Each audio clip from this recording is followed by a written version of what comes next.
오늘은 이제 마태복음이 전하는 복음 그 15번째 시간입니다. 지난 시간 오늘 우리가 봉독한 그 똑같은 본문의 말씀을 가지고 너희는 세상의 소금이다 라는 내용으로 말씀을 함께 나누었지요.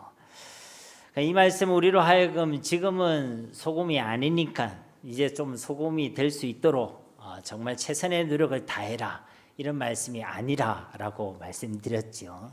즉 소금이 되라, 소금이 되기 위해 노력해라가 아니라 우리는 이미 소금이라는 것입니다. 중요한 것은 이처럼 내가 누구인지를 성경적으로 바로 알아야 한다는 것이죠. 지난 시간에도 말씀드렸듯이 이 말씀을 예수님께서는 아무나에게 하고 있는 것이 아닙니다.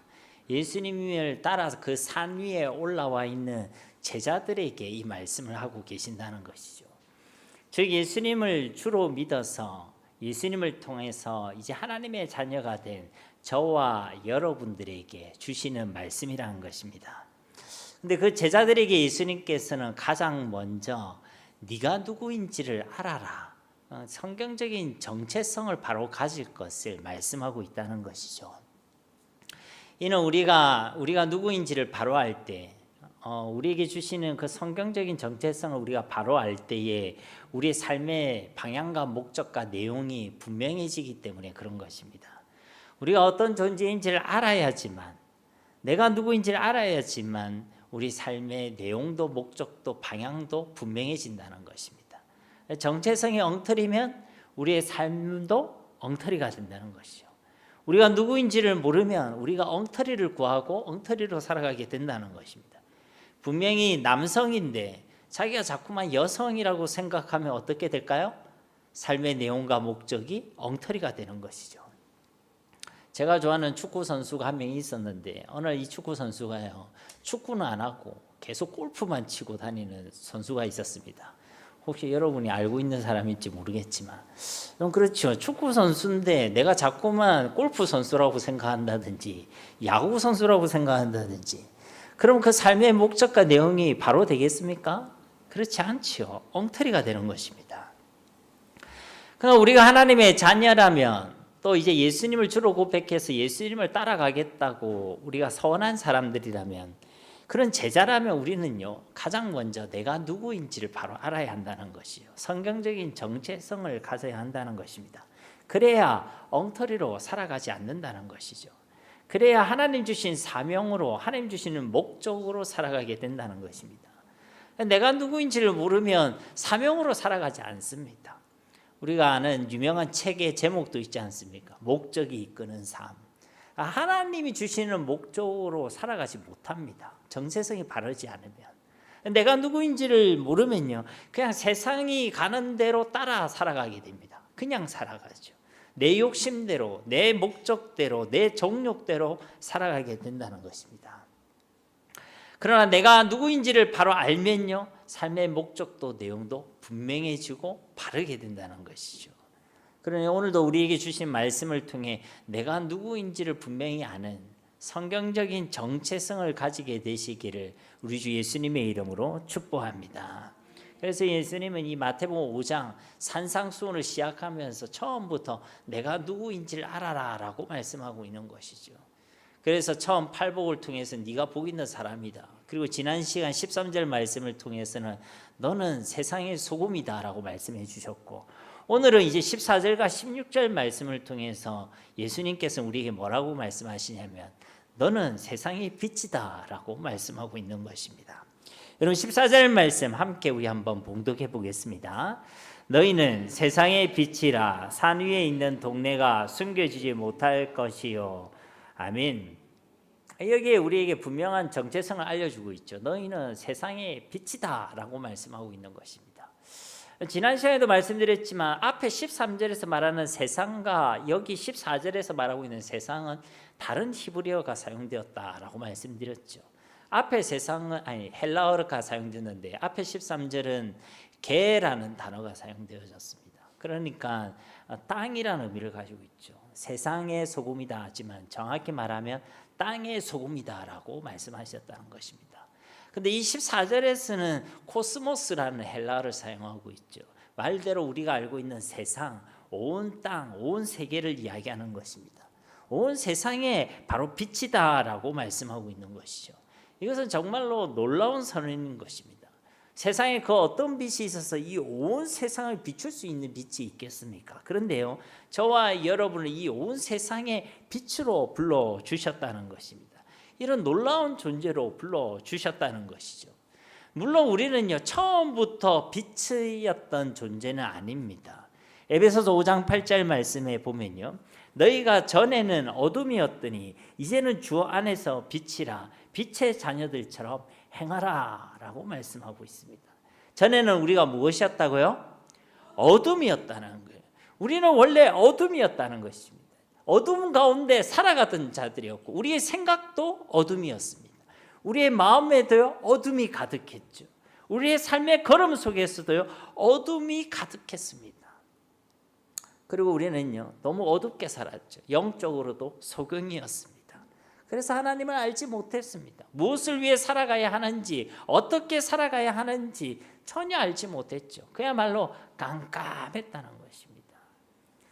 그런 어둠 가운데 살아가던 우리에게 하나님께서는요, 빛을 비추어 주신 줄 믿습니다. 여러분, 창세기 1장 1절에서 3절 말씀에 보면요, 태초에 하나님이 천지를 창조하시니라. 땅이 혼돈하고 공허하며 흑암이 깊음 위에 있고 하나님의 영은 수면 위에 운행하시니라. 하나님이 이르시되 빛이 있으라 하시니 빛이 있었고. 여러분, 이 땅이요, 혼돈하고 공허하고 흑암이 가득한 그때에 하나님께서 무엇을 명하셨죠? 빛이 있으라 하신다. 이 흑암이 가득한 이 땅 가운데 빛을 비추어 주신 분이 바로 우리 하나님이시라는 것이죠. 이 창조의 기사를 그대로 가지고 온 게 요한복음 1장 말씀입니다. 그 1장 말씀, 1장 9절 말씀에 보면요, 참빛 곧 세상에 와서 각 사람에게 비추는 빛이 있었나니.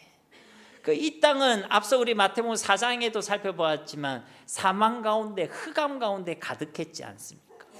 그러니까 하나님을 떠나 죄악 가운데 빠져 있고 사탄의 손 안에서 저주 가운데 죽어가고 신음하고 있는 이 땅 가운데, 그렇게 아직 어둠 가운데 있을 때에 하나님께서는요, 이 땅 가운데 참 빛을 비추어 주셨다는 거예요. 각 사람에게, 어둠 가운데 살아가고 있던 그들에게, 어두운 영적 소경되었던 그들에게 하나님께서는요, 참빛을 비추어 주셨다는 것이죠. 그 빛이 누구이십니까? 바로 우리 주 예수 그리스도이신 줄 믿습니다. 여러분, 이 빛을 보고 이 빛 대신 예수님을 구주로 영접한 사람은요, 이 예수님과 같이 빛의 자녀가 되어졌고 또 세상의 빛이 되게 된 줄로 믿습니다. 전에는 분명히 우리는 어둠이었지만, 그 어둠 가운데 살아가던 자였지만 이제 이 빛을 만나게 되었다는 거예요. 이 빛을 영접하게 되었다는 것입니다. 이 빛이 나에게 비추어지게 되었다는 것입니다. 요한일서 1장 5절 말씀에 보면요, 우리가 그에게서 듣고 너희에게 전하는 소식은 이것이니 곧 하나님은 빛이시라. 그에게는 어둠이 조금도 없으시다는 것이니라. 그러니까 우리가 세상의 빛이 되었다는 것은요, 뒤에서 이제 자세히 살펴보겠죠. 두 가지로 살펴볼 수 있습니다. 하나는요, 우리 삶 가운데 빛이 비추어졌다는 거예요. 그러니까 우리가 세상의 빛이라는 건 먼저 내 가운데, 내 안에, 내 삶 가운데, 내 영혼에 그 빛이 비추어졌다는 것입니다.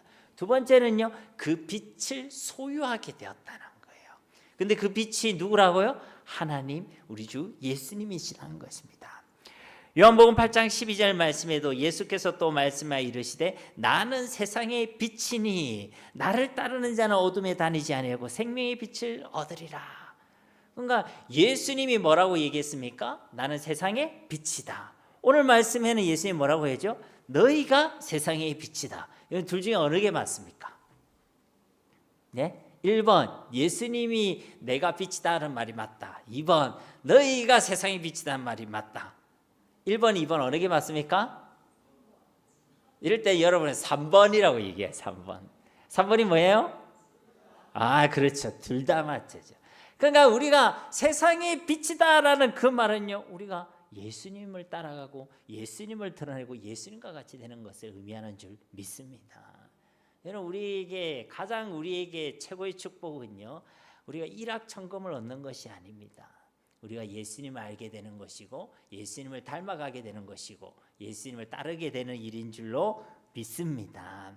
그러니까 그 예수님이 우리와 함께 계시는 것, 그 빛이신 예수님을 소유하게 된 것, 그것이요 우리가 빛이 되었다라는 말씀인 것입니다. 중요한 것은요, 우리가요 여기에 대한 분명한 정체성을 가지고 있어야 한다는 것입니다. 그래야 이 빛을 누릴 수 있습니다. 그리고 이 빛에 합당한 삶을 살아갈 수 있다는 것입니다.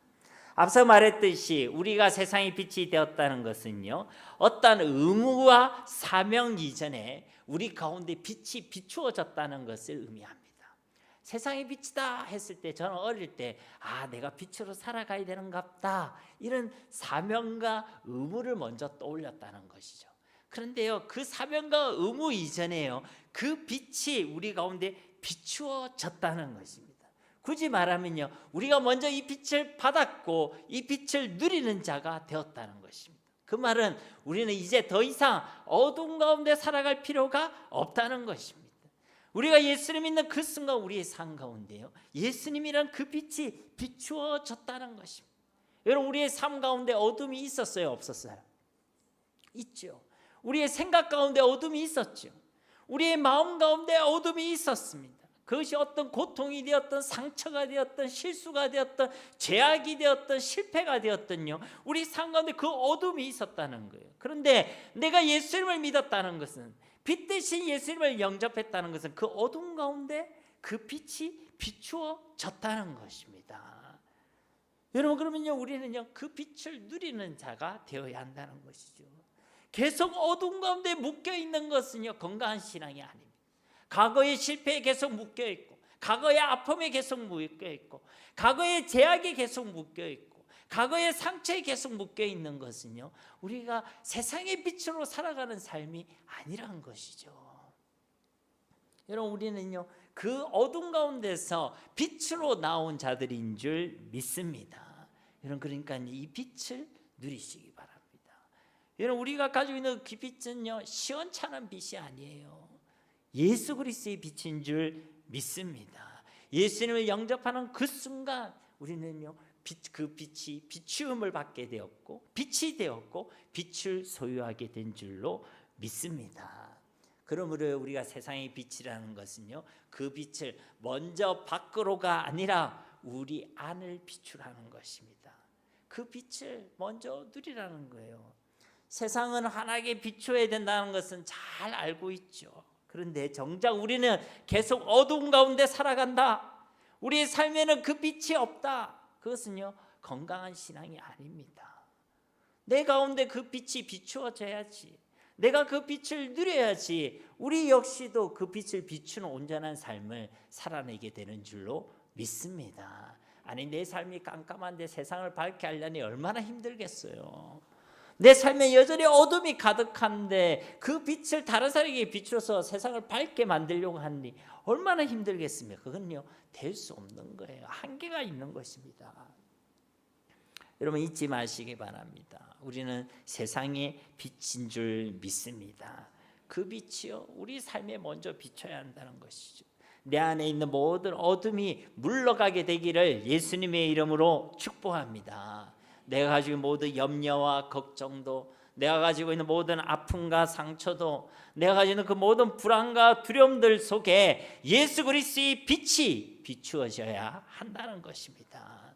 그렇게 빛으로 우리의 삶을 채워가야 한다는 것이죠. 두 번째로 우리가 세상의 빛이다라는 이 말씀은요 우리가 그 빛을 소유했다는 것입니다. 이 빛이 누구라고요? 예수 그리스도라는 것입니다. 이 빛을 우리는 덮어줘야 되겠습니까? 아니면 나타내고 드러내야 되겠습니까? 그렇죠. 나타내고 드러내야 되죠. 근데 오늘 말씀을 보면요 우리 속에 빛이 있지만 그 빛을요 덮어둘 수 있음을 말씀하고 경고하고 있습니다. 오늘 15절 말씀에 보면요 사람이 등불을 켜서 말 아래에 두지 아니하고 등경 위에 두나니 이러므로 집안 모든 사람에게 비치느니라. 사람이 등불을 켜서 말 아래 두지 아니한다. 등불을 켰는데 그 빛을요 말 아래 두는 경우, 그리고 말 아래 두는 사람이 있다는 것입니다. 빛이 있는데 그 빛을 덮어두는 사람이 있다는 것이죠. 여러분, 여기서 말은 뭐죠? 이랴 하는 그 말인가요? 그 말 아니죠. 이 말이라는 것은 헬라어로 모디우스라는 건데, 오늘날 우리로 치면요 큰 그릇입니다. 근데 이 그릇은 목적이 있어요. 목적. 굳이 말하면 양을 측정하는 기준이 되는 그릇입니다. 그러니까 이걸 뭐 제가 자료를 찾아보니까 어디는 8.2kg라고 그러고, 어디는 8.5kg라고 그러고, 어디는 9kg라고 하는데, 하여튼요 그런 내용을 측량하는 그릇입니다.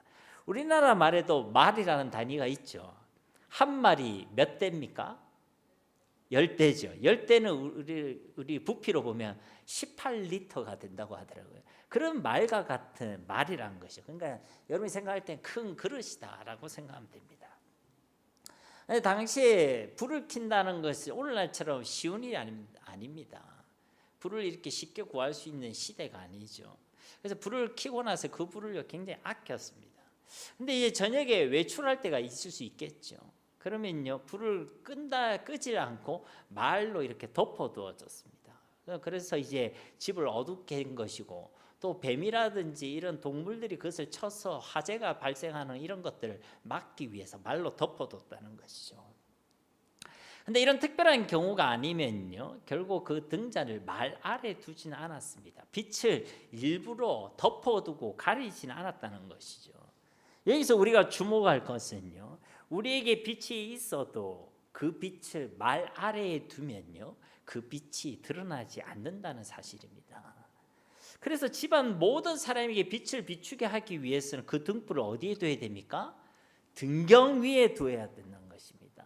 이 등경이라는 것은 유대인들이 등불을 벽에 돌출된 곳에 이렇게 두는 장소가 있었어요. 그곳이 바로 등경입니다. 그곳에 두면요 온 집안이 밝게 된다는 것이죠. 그래서 24절 말씀은 우리에게요 그 빛을 말 아래에 두지 말라, 덮어두지 말라, 그리고 등경 위에 두라, 온전히 드러내고 비추라 라고 말씀하고 있다는 것입니다. 여러분, 이 말 아래에 둔다는 것은요 그러면 어떤 의미가 있겠습니까? 이어진 16절 말씀에서요 우리는 그 힌트를 찾을 수가 있습니다. 16절 말씀에 보면요 이같이 너희 빛이 사람 앞에 비치게 하여 그들로 너희 착한 행실을 보고 하늘에 계신 너희 아버지께 영광을 돌리게 하라. 아멘. 그러니까 여기에 보면요 우리가 찾을 수 있는 단서가 뭐냐면 착한 행실이라는 단어가 있죠. 그러니까 착한 행실의 삶이란 것은요 그 등경 위에 두는 삶이란 것입니다. 그럼 악하고 불의한 삶은 뭐겠습니까? 말 아래에 두는 삶이란 것이죠. 저기 말 아래에 두는다는 것은요 우리의 삶과 연결되어 있다는 것입니다. 이 16절에 보면 이같이라고 되어 있죠. 등경 위에 등불을 놓듯이 말로 덮어두지 않듯이 이런 말입니다.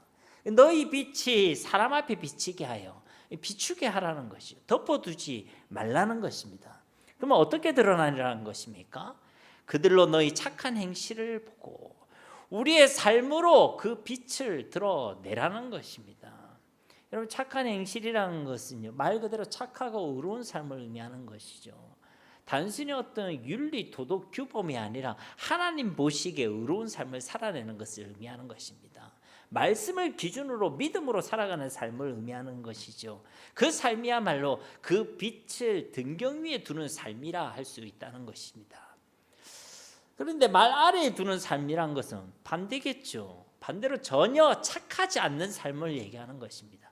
하나님 보시기에 악한 삶, 그리고 믿음대로 살지 않는 삶, 불의의 삶을 의미하는 것이죠. 물론 이것은요 구원의 문제는 아닙니다. 우리가 착하게 살지 않았다고 구원에서 탈락된다든지 그런 것은 아닙니다. 그런데 이것은요 우리의 정체성에 합당한 삶을 살아내고 있는가에 대한 중요한 문제를 우리에게 제기하고 있는 것이죠. 너는 빛인데 그 빛으로 합당한 삶을 살아가고 있는가? 그것을 우리에게 묻고 있다는 것입니다. 우리의 삶에 대한 문제고 우리의 믿음과 신앙의 열매에 대한 문제인 것입니다. 여러분은 어떻습니까? 여러분 예수를 믿은 저와 여러분은요 이미 세상의 빛이 되게 된 줄로 믿습니다. 그러면 그 빛에 합당한 삶, 그 빛에 합당한 열매를 여러분 맺고 계십니까? 그 빛을 등경 위에 두는 삶으로 그 빛을 드러내고 보이고 나타내고 있습니까? 아니면 그 빛을 말 아래에 두고 그 빛을 덮어두는 삶을 살아가고 있습니까? 여러분 제가 자주 사용하는 말이지만 건강한 생명은요 건강한 열매를 반드시 맺게 되어 있습니다. 올해 우리 교회 표어가 무엇이죠? 방주가 되는 교회, 방주가 되는 가정이죠. 우리 안수 집사님께서 기도 가운데 참 그 표어를 가지고 기도를 해주셨는데요. 이것은요 우리가 방주라면 그 방주에 합당한 삶, 합당한 열매를 드러내자는 것입니다. 우리가 진짜 방주임을 드러내자는 것이죠. 방주가 진짜 생명이고 진짜 구원임을 드러내자는 것입니다. 우리가 방주로 구원을 받고 그 방주로 구원을 부름을 받았다면요 덮어두면 안 된다는 것이죠. 이것을 드러내고 증명할 수 있어야 한다는 것입니다. 우리의 삶이요 달라져야 한다는 것이죠. 그것을 우리가 먼저 경험해야 한다는 것입니다. 우리가 빛으로 부름받았다면요 우리가 이 빛을 먼저 누리고 이 빛이 우리 가운데 있음을 드러낼 수 있어야 한다는 것입니다. 세상이 빛이다 했는데 우리의 삶이 어두우면 되겠습니까? 그러면 안 된다는 것이죠. 저들의 생각과 생마음이요 때로는 혼란스럽고 흐릿흐릿해질 때가 있습니다. 제가 살아가야 될 살아내고 걸어가야 될 그 인생 여정이 때로는 어둡게 보일 때가 있습니다. 그런데요 말씀과 기도의 시간을 통해 아니면 어떤 만남과 공동체를 통해 그 길이 환하게 보일 때가 있어요. 무엇을 해야 할지 무엇부터 해야 될지 그것이 아주 분명해질 때가 있습니다. 왜 그렇죠? 성령 하나님께서 나의 삶을 조명해 주시기 때문에 그런 것입니다. 빛이신 하나님께서 내가 걸어가야 될 그 길을요 비추어 주시기 때문에 그런 것이죠. 그러면 어떻습니까? 내가 그렇게 가지고 있는 그 염려도 두려움도 답답함도요 다 사라지게 되는 것이죠. 우리 하나님은 진짜 우리의 빛, 생명의 빛, 우리의 어둠 가운데 빛을 비추어 주시는 빛이신 하나님이신 줄 믿습니다. 이것을요 내가 먼저 경험해야 되는 것입니다. 그렇게 나의 삶 가운데 그 생명의 말씀의 빛이 채워지면요 그 빛은 반드시 드러나게 되어 있는 것입니다. 내가 누구인지를 분명히 알면 그 빛을 내가 누리며 살아가게 되는 것이고 내가 그 빛을 누리며 그 빛은요 반드시 드러나게 되어 있다는 것입니다. 여러분 내가 누구인지를 아는데요 어둠 가운데 살아가지 못합니다. 여러분 옷을 입는데 여러분 흰 옷을 입을 때가 있죠. 흰 옷 입고 여러분 식당 가면 어떻습니까? 조심하지요. 앞치마 달라고 해요, 안 해요? 앞치마 달라고 하죠. 하얀 옷을 입고 아무데나 털썩털썩 주저앉지 않습니다. 그런데요 흰 옷을 입혀놔도 아무데나 나다니고 뒹구는 사람이 있습니다. 누가 주로 그러죠? 그렇죠. 애들이 그럽니다. 애들이. 그러니까 철이 들지 않는 어린애들, 아무것도 모르는 철부지들, 아니면 뭐 정신적으로 문제가 있거나 지적 수준이 조금 낮거나 이런 사람들은요 흰옷을 입어도요 마음대로 살아가요. 여러분 똑같은 것이죠. 우리가 믿음이 있어도 우리 믿음이 성숙하지 못하고 우리가 빛으로 부름받았는데도 우리가 빛인지 알지 못하면요 어둠 가운데 살아가는 거예요. 마음대로 살아가는 것입니다.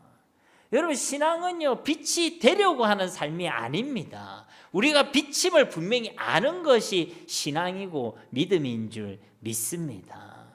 내가 빛이고 내가 빛을 소유했다는 것을 아는 것이요 신앙이란 거예요.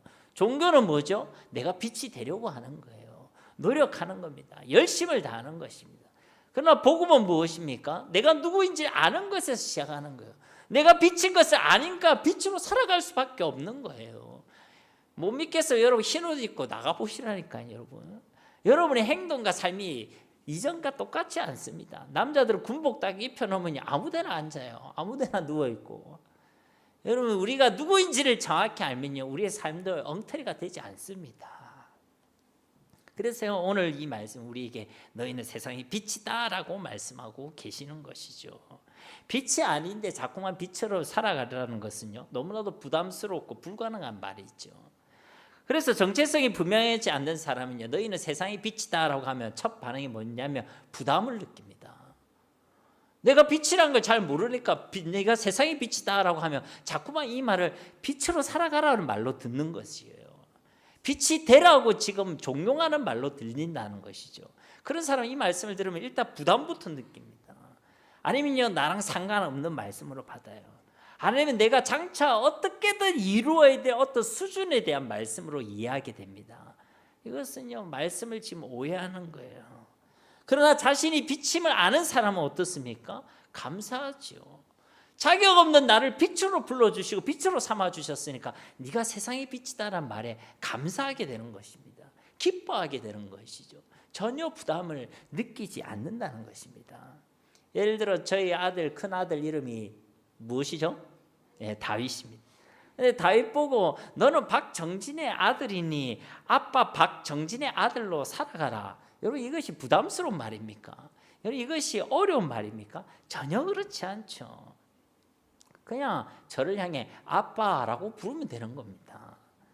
다시 말씀드리지만 내가 누구인지를 진짜 아는 사람, 내가 어떤 은혜와 어떤 복을 받았는지를 분명히 아는 사람은요, 그 은혜에 합당한 삶, 그 빛에 합당한 삶을 살아내게 되는 줄로 믿습니다. 여러분, 결코요 감출 수가 없습니다. 결코 덮어둘 수가 없다는 거예요. 오늘 14절 말씀에도 너희는 세상의 빛이라 산 위에 있는 동네가 숨겨지지 못할 것이요. 뭐라고 얘기하죠? 산 위에 있는 동네가요 숨겨지지 못한다라고 말씀하고 있습니다. 당시 고대 도시들은 다 산 위에 있어졌죠. 예루살렘을 비롯한 이스라엘의 주요 도시들은요 다 산 위에 세워졌습니다. 아니면 산 중턱에 세워졌죠. 날씨가 좋지 않거나 아니면 밤이면요 산 아래 저 땅에서는요 그것이 잘 보이지 않을 수 있습니다. 그러나 빛이 있다면 어떻죠? 이야기가 달라지죠. 숨겨지지 않습니다. 감추어지지 않는다는 거예요. 낮에도 빛이 있으면요 더 잘 보이죠. 고대 건축물은 이 석회암으로, 흰 석회암으로 지어졌기 때문에 빛이 있으면 더 환하게 보입니다. 여러분이 성지순례 가보면 아시겠지만은 그 감람산 쪽에서 예루살렘을 이렇게 바라보면요 하얗게 보여요. 물론 이사이 지금은 뭐 황금색 지붕도 있고 그렇긴 하지만 하얗게 훨씬 더 환하게 보인다는 거예요. 밤에도요 말할 것이 없죠. 각지가 그 장소에서 불을 켜놓으면요 저 먼 곳에서도요 저 산 아래에서도 얼마나 잘 보이는지 모릅니다. 그런데 우리가 빛이 되었다는 것은요 바로 그런 의미라는 것이요. 감출 수가 없다는 것입니다. 어두우면 어두울수록 더 분명하게 드러나게 되어 있다는 것입니다. 그런데 우리가 누구인지를 알지 못한다면, 이것을 확신하지 못한다면요 우리는요 이 빛을 드러내지 못하는 삶을 살아내게 된다는 것이죠. 자꾸만 어둠 가운데 살아가고 어둠 가운데 거하고 어둠의 일을 행하고, 그럼 우리 속에 빛이 있어도 그 빛이 드러나지 않는다는 것입니다. 여러분이 죄악 가운데서 심각한 죄 가운데 있는데 여러분 세상이 여러분들을 볼 때에 그 빛이 보이겠습니까? 여러분 보이지 않습니다. 여러분 불신앙 가운데 미움 가운데 있는데 여러분 그 사람들이 여러분을 볼 때에 여러분 그 빛이 보이겠습니까? 보이지 않습니다. 내가 하나님보다 세상을 더 사랑하며 그렇게 어둠 가운데서 어둠을 즐거워하면서 살아가는데 여러분의 삶을 통해서 여러분을 봤더니 하나님이 빛이심이 보이겠습니까? 보이지 않습니다. 그러니까 드러내는 삶이 있고 덮어두는 삶이 있다는 것입니다. 그런데 누가 그것을 드러내는 삶을 살아가느냐? 내가 빛임을 아는 사람, 분명한 정체성을 가진 그 사람, 내 안에 먼저 그 빛을 비추는 그 사람이 바로 이 빛을 드러내는 삶을 살아내게 된다는 것입니다. 여러분 이제 빛이라는 말을 듣고 아무리 핸드폰에다가 손전등을 켜고 이렇게 들고 다녀도 여러분이 빛으로 살아가는 거 아닙니다. 아 내가 빛이구나 하면서 아무리 반짝거리는 옷을 입고 다녀도 여러분 빛으로 살아가는 거 아닙니다. 내가 빛임을 알고 내 삶 가운데 그 빛을 누리고 있으면 여러분을 볼 때, 여러분의 삶을 볼 때 그것이 숨겨지지 않는다는 것이죠. 그러면 여러분 우리가 그 빛에 합당한 삶의 내용은 무엇이겠습니까? 성경은 여기에 대해서 많이 증거하고 있습니다. 오늘 신학 시간 관계상 우리가 두 본문만 우리가 함께 살펴보려고 합니다. 먼저 에베소서 5장입니다. 9절 말씀 우리 함께 읽어보도록 하겠습니다. 빛의 열매는 모든 착함과 의로움과 진실함에 있느니라. 아멘. 여러분이 주목할 단어는 뭐냐면 빛의 열매라는 단어입니다. 그러니까 이 빛의 열매라는 것은 빛의 결과라는 거예요. 내가 맺을 수 있는 게 아니란 것입니다. 내 속에 빛이 주어졌기 때문에 그 빛의 열매가 맺어진다는 것이죠. 우리가 빛이기 때문에 맺어지는 열매라는 것입니다. 그런데 그 열매의 내용이 뭐냐? 모든 착함과 의로움과 진실함이라는 거예요. 이것을 16절에 나타나는 표현으로 요약하자면 내자로 뭐라가 되겠습니까, 여러분? 16절에 나타나는 표현으로 내자로, 표정을 보니까 명절인데 네가 얘기해라 그런 표정이죠. 예, 맞아. 착한 행실이죠. 그러니까 이 착한 행실은 우리의 노력과 어떤 수양과 우리의 열심으로 이루는 게 아니에요. 이건 뭐라고요? 빛의 열매라는 거예요. 네가 빛이니까 네 삶 가운데 맺어질 될 열매라는 거예요. 그런데 씨가 뿌려져도요, 여러분 어떻습니까? 그 씨가 건강하게 자라나지 않는다며, 양분이 공급이 안 된다든지 아니면 날씨가 가문다든지, 그러면 온전히 열매를 결실할 수 없죠. 그러니까 우리의 신앙이 건강해져야 될 이유가 바로 그게 있는 것입니다. 예수를 믿는데 똑같이 열매를 맺는 게 아닙니다. 건강한 믿음과 건강한 신앙을 가지면요, 우리의 삶의 열매도 달라지는 것이죠. 그러니까 이것만 봐도 오늘 말씀이 착하게 의롭게 살아라 라는 말씀이 아님을 알 수 있다는 것입니다. 이 착한 행실이 빛의 열매라고 말씀하고 있다는 것이죠. 우리가 건강한 믿음과 확신 가운데서 내가 누구인지를 알고 그 빛 대신 예수님을 내가 누리면 당연하게 맺어지는 빛의 열매라는 것입니다. 이어지는 에베소서 5장 10절 11절 말씀에도 보면 주를 기쁘시게 할 것이 무엇인가 시험하여 보라. 너희는 열매 없는 어둠의 일에 참여하지 말고 도리어 책망하라. 여기서도 말씀하시죠. 너희는 똑같은 너희입니다. 그런데요, 열매 없는 어둠의 일에 거하는 사람이 있다는 것이죠. 빛의 열매를 맺는 사람이 있고 여전히 어둠 가운데 거하는 사람이 있다는 것입니다. 빛의 열매는 하나님을 기쁘시게 하는 삶이라는 것이죠. 그러니까 너희는 빛이니까 그 빛의 열매를 맺으라는 것입니다. 빛의 열매, 빛임에도 불구하고 계속 어둠 가운데 거하지 말라는 것입니다. 너희는 빛인데 왜 아직도 어둠의 일에 참여하고 있는가? 너희는 빛인데 왜 그 빛을 말 아래에 두는 삶을 살아가고 있는가? 너희는 빛인데 왜 그 빛을 덮어두고 가리는 그렇게 열매 없는 삶을 살아가고 있는가? 그것을 우리에게 질문하고 있다는 것입니다. 여러분, 우리가 말 아래에 둔다는 것은요, 불신앙으로 덮어두는 거예요. 내가 누구인지를 믿지 못하고 알지 못하는 것입니다. 우리가 하나님부터 어떤 은혜를 받는지 어지간해도 모르고 확신하지 못한다는 것이죠. 하나님부터 놀라운 은혜와 사랑을 받았는데 나는 거기에 대한 어떤 감동이 없습니다. 알지 못하니까, 믿지 못하니까. 여러분, 그렇지 않겠습니까? 제가 오늘도 우리 청소년부 애들이랑 말씀을 나누면서 그런 이야기를 들었는데, 어떤 유튜브를 봤는데 우리가 알고 있는 대단한 한류 스타가 아니라 그 한류 스타 노래를 따라 부르는 유튜버가 있더라고요. 근데 그 유튜브도 해외에서 유명한 거예요. 왜냐하면 우리 K-팝이 굉장히 유명하잖아요, 그죠? 그래서 동남아 같은 데서 공연을 이렇게 하는데요, 이 팬들이 왔지 않습니까? 팬들이 딱 왔는데 그 팬들한테 팬 서비스 한다고 이렇게 악수를 해주는 거예요. 악수를 딱 하는데 그 여성 팬이요, 손을 딱 잡더니 잡고 딱 손을 뗐는데 자기 손을 만지면서요 우는 거예요. 아니, 우리가 아는 대단한 한류 스타가 아니고 그 한류 스타를 따라하는 유튜버인데 그 사람 손을 잡았다고 우는 겁니다. 오늘 제가 마치고 제 악수할 때 우는지 안 우는지 볼 겁니다. 그러니까 여러분, 어떤 마음이겠습니까? 그 사람 그렇게 좋아하고 기뻐하니까, 아니 그 사람 그렇게 내가 아끼고 팬심이 대단하다 보니까 손만 잡아도 눈물을 흘리는 거예요. 손만 잡아도. 여러분은 어떻습니까? 내게 나를 구원해 주시고 내게 은혜 베풀어 주시고 나를 빛으로 삼아 주신 그 예수님을 생각할 때 여러분 막 눈물이 납니까? 하나님이 여러분을 사랑한다는 그 말씀을 들을 때 여러분 마음이 막 기쁩니까? 그분에게 나와서 하나님을 예배한다라고, 내가 하나님을 예배한다라고 딱 앉아 있을 때 마음이 벅차오르십니까? 여러분, 우리가 회복해야 됩니다. 내 가운데 있는 어둠들을 다 그 예수 그리스도의 빛으로 다 물러가게 해야 된다는 것이죠. 여러분들이 최소한 그 별것도 아닌데 사람 손 잡았다고 우는 사람도 있는데, 주님께 나오는 그 모든 시간들이 여러분이 하나님의 은혜와 사랑을 묵상하는 그 모든 시간들이 그와 같이 되기를 예수님의 이름으로 축복합니다. 여러분, 우리는 기쁨과 감사로 살아가는 사람들입니다. 그런데요, 아직도요, 이 빛을 경험하지 못한 사람이 있다는 것이죠. 분명히 세상의 빛인데, 그 빛이 임하여 있는데 그 빛을 덮어두는 사람이 있다는 것입니다. 그래서 아직도요, 삶이 어두워요. 빛이신 예수님이 함께 계시는데 내 마음도 어둡습니다. 아직 내 생각도 어둡습니다. 내 삶의 걸음도요, 아직 어둠이 가득해요. 찬양을 하죠. 어두운 밤에, 캄캄한 밤에. 근데 우리는 그런 어두운 밤, 캄캄한 밤에서 빛이신 예수님을 만났는데 정작 내 삶은요, 아직도 어둡다는 거예요. 여러분, 이거는요, 괜찮은 거 아닙니다. 원래 신앙생활이 그렇지 아니라고요, 여러분. 그거 아닙니다. 제가 말씀드렸잖아요.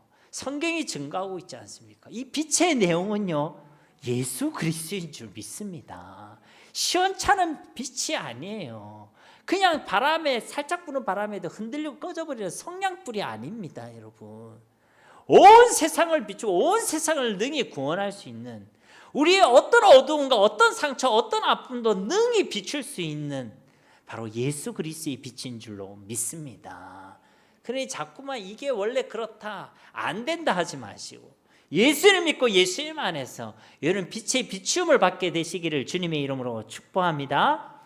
또 우리가 하나 본문을 볼 것은요, 요한일서 2장입니다. 8절 말씀에 보면 다시 내가 너희에게 새 계명을 쓰노니 그의 계와 너희에게도 참된 것이라. 이는 어둠이 지나고 참 빛이 벌써 비침이니라. 여기서 말씀하시죠. 너희에게 이미 참빛이 비추어졌다. 그런데 이어진 말씀을 보시면요, 빛 가운데 있다 하면서 그 형제를 미워하는 자는 지금까지 어둠에 있는 자요.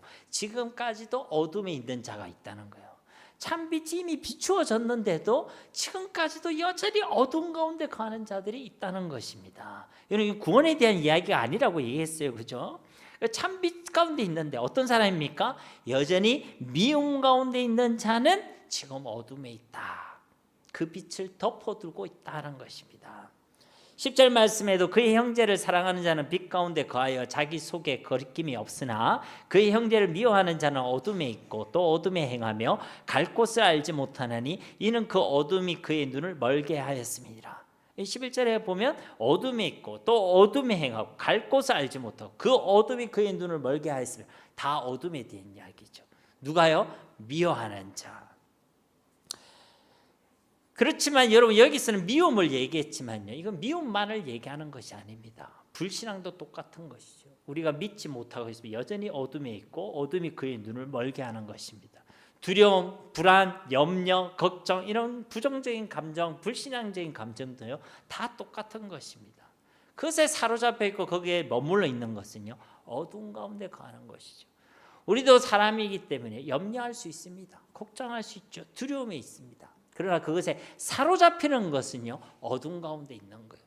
성경에 너희는 예수님에서 염려가 없다라고 얘기하지 않습니다. 성경은요, 그 염려를 주께 맡기라라고 말씀하고 있는 것이죠. 여러분에게 주어진 그 빛을 진짜 믿고 신뢰하시기를 바랍니다. 그냥 이론으로 듣지 마시고 그 빛이 내 삶 가운데 내 심령을 비추어짐을 경험하게 되시기를 예수님의 이름으로 축복합니다. 끝으로 우리가 세상의 빛으로 살아간다는 것은요, 우리가 이제 그 영접한 빛을 세상 가운데 증거하고 나타내는 것을 의미합니다. 이사야서 60장 1절 말씀 우리 함께 봉독해 보겠습니다. 일어나라, 그 빛을 발하라. 이는 내 빛이 이르렀고 여호와의 영광이 내 위에 임하였음이니라. 아멘. 우리에게 말씀하고 계시죠. 일어나라, 빛을 발하라. 이건 덮어두지 마라, 드러내라, 나타내라 라는 것입니다. 무엇을 통해서요?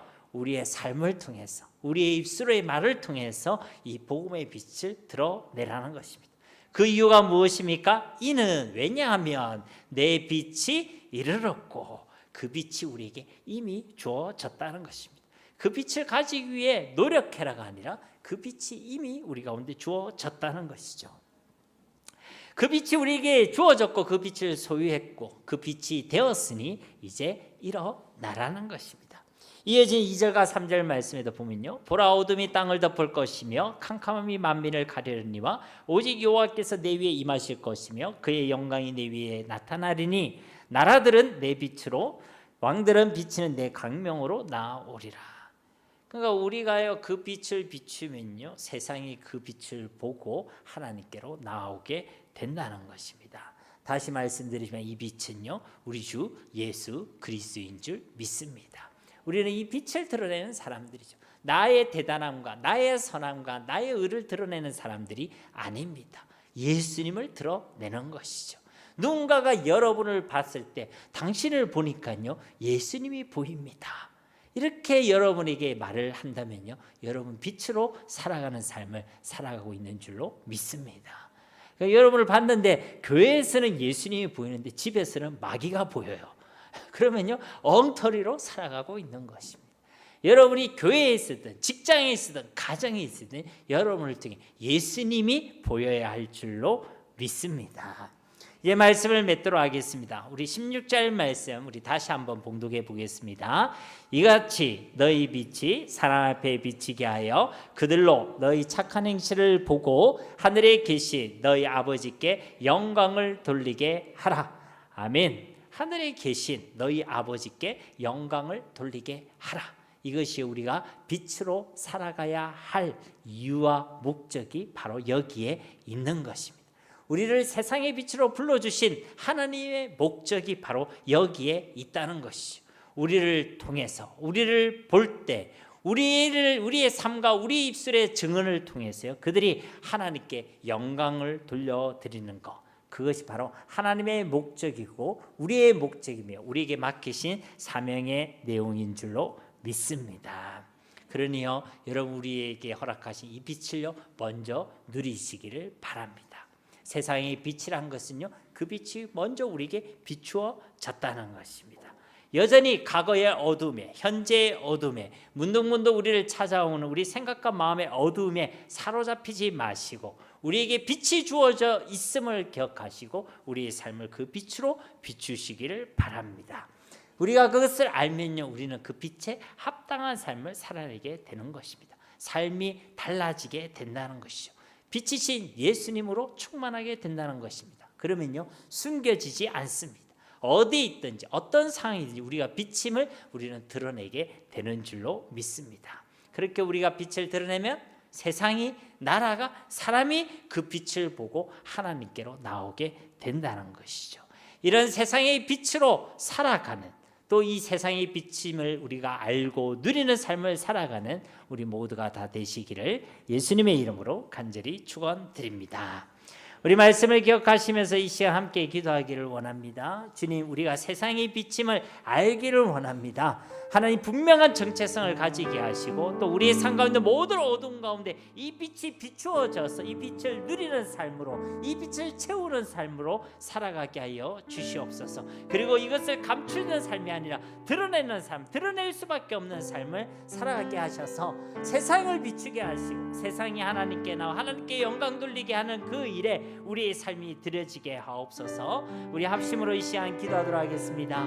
아버지 하나님, 감사합니다. 주님, 오늘도 우리에게 하나님의 말씀을 통해 다시금 선포해 주심을 감사드립니다. 너희는 세상의 빛이다라고 말씀해 주심을 감사드립니다. 우리는 전에는 어둠 가운데 있던 자들이었습니다. 마음의 어둠 가운데, 생각의 어둠 가운데 살아가던 자였습니다. 우리의 삶 자체도 어둠이었습니다. 상처로 가득한 인생, 소망이 없는 인생, 낙심으로 가득한 인생, 재앙으로 가득한 인생이었습니다. 이렇게 어둠 가운데도 우리에게 예수 그리스도의 빛을 비춰 주시니 진실로 감사드립니다. 주님, 우리가 그 빛이 우리에게 주어졌음을 알고 우리가 빛임을 분명히 알고 그 빛으로 살아갈 수 있는 주의 백성들이 다 되어지게 하여 주시옵소서. 우리에게 비춰 주신 그 빛에 대하여, 우리를 빛으로 삼아 주신 그 하나님의 은혜에 대하여 기쁨과 감사함으로 살아갈 수 있도록 도와주시고 그 빛에 합당한 삶의 열매를, 빛의 열매를 맺으며 살아갈 수 있도록 주님 축복하여 주시옵소서. 빛이 있음에도 불구하고, 그 빛을 소유했음에도 불구하고 그 빛을 말 안에 두고 어두워지고 그 빛을 가리고 덮어두는 삶을 살아가지 아니하게 하여 주시옵소서. 이 빛으로 충만한 삶을 살아가게 하시고 우리 삶 가운데 이 빛이 비추어지게 하여 주시고 하나님 이 빛을 누리는 삶을 살아갈 수 있도록 은혜를 베풀어 주시옵소서. 우리가 증언하는 그 복음의 빛을 통하여 또 우리가 드러내고 비추는 그 복음의 삶을 통하여 많은 영혼이 주님께로 돌아와 나라와 열방과 모든 민족들이 하나님께 영광을 올려드릴 수 있도록 주님 역사하시고 이 일에 손귀히 쓰임받는 우리 모두가 되어질 수 있도록 주님 축복하여 주시옵소서. 감사드리며 예수님의 이름